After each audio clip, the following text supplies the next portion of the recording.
Hello friends, कैसे हो आप सब। उम्मीद करती हूँ कि आप सब लोग बहुत अच्छे होंगे। अन्नपूर्णा दिव्य चैनल में एक बार फिर से मैं दिव्या आप लोगों का बहुत बहुत स्वागत करती हूँ। दोस्तों, आज के वीडियो में हम मोक्षदा एकादशी व्रत की कथा का श्रवण करेंगे। तो ज्यादा देर ना करते हुए वीडियो को शुरू करते हैं। वीडियो शुरू करने से पहले आपसे एक ही रिक्वेस्ट करती हूँ, यदि आप मेरे चैनल पर पहली बार विजिट कर रहे हैं तो मेरे अन्नपूर्णा दिव्य चैनल को सब्सक्राइब कीजिएगा। मेरा वीडियो पसंद आए तो लाइक कीजिएगा, शेयर कीजिएगा। तो चलिए फिर शुरू करते हैं।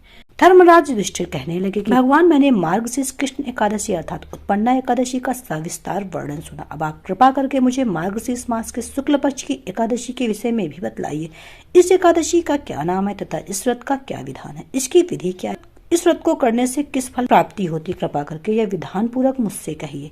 भगवान श्री कृष्ण बोले, मार्गशीर्ष माह के शुक्ल पक्ष में आने वाली इस एकादशी को मोक्षदा एकादशी कहा जाता है। यह व्रत मोक्ष देने वाला है तथा चिंतामणि के समान सब कामनाएं पूर्ण करने वाला है, जिससे आप अपने पूर्वजों के दुखों को खत्म कर सकते। इसका महात्म्य मैं तुमसे कहता हूँ, तुम ध्यान पूर्वक सुनो। गोकुल नाम के नगर में खानस नामक राजा राज्य करता था। उसके राज्य में चारों वेदों के ज्ञाता ब्राह्मण रहते थे। वह राजा अपनी प्रजा का पुत्रवत पालन किया करता था। एक बार रात्रि में राजा ने एक स्वप्न देखा कि उसके पिता नरक में है। उसे बड़ा आश्चर्य हुआ। प्रातः वह विद्वान ब्राह्मणों के पास गया और अपना स्वप्न सुनाया। कहा, मैंने अपने पिता को नरक में कष्ट उठाते देखा है। उन्होंने मुझसे कहा कि हे पुत्र, मैं नरक में पड़ा हुआ हूँ, यहाँ से तुम मुझे मुक्त कराओ। जब से मैंने ये वचन सुने तब से मैं बहुत बेचैन हूँ। चित्त में बड़ी अशांति हो रही। मुझे इस राज्य, धन, पुत्र, स्त्री, हाथी, घोड़े आदि में कुछ भी सुख प्रतीत नहीं होता। मैं क्या करूँ। राजा ने कहा, हे ब्राह्मण देवता, इस दुख मेरा सारा शरीर जल रहा है। अब आप कृपा करके कोई तप, दान, व्रत आदि ऐसा उपाय बताइए जिससे मेरे पिता को मुक्ति मिले। उस पुत्र का जीवन व्यर्थ है जो अपने माता पिता का उद्धार न कर सके। एक उत्तम पुत्र जो अपने माता पिता तथा पूर्वजों का उद्धार करता, वह 1000 मूर्ख पुत्रों से अच्छा है। जैसे एक चंद्रमा सारे जगत में प्रकाश कर देता है, परंतु हजारों तारे नहीं कर सकते। ब्राह्मणों ने कहा, हे राजन, यहाँ पास ही भूत, भविष्य, वर्तमान के ज्ञाता पर्वत ऋषि का आश्रम है।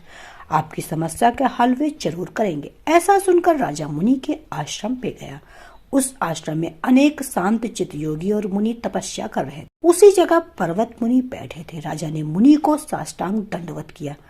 मुनि ने राजा से सांगोपांग कुशल पूछी। राजा ने कहा कि महाराज, आपकी कृपा से मेरे राज्य में सब कुशल है, लेकिन अकस्मात मेरे चित्त में अत्यंत अशांति होने लगी है। ऐसा सुनकर पर्वत मुनि ने आंखें बंद की और भूत विचारने लगे।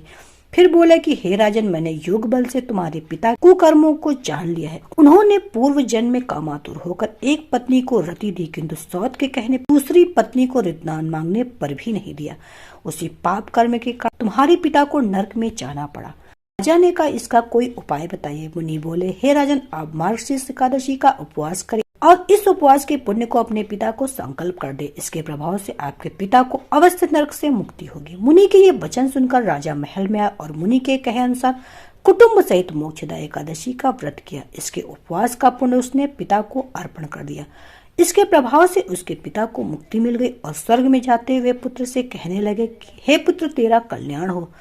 यह कहकर स्वर्ग चले गए। मार्गशीर्ष मास की शुक्ल पक्ष की मोक्षदा एकादशी का जो व्रत करते हैं, उनके समस्त पाप नष्ट हो जाते हैं। इस व्रत से बढ़कर मोक्ष देने वाला और कोई व्रत नहीं है।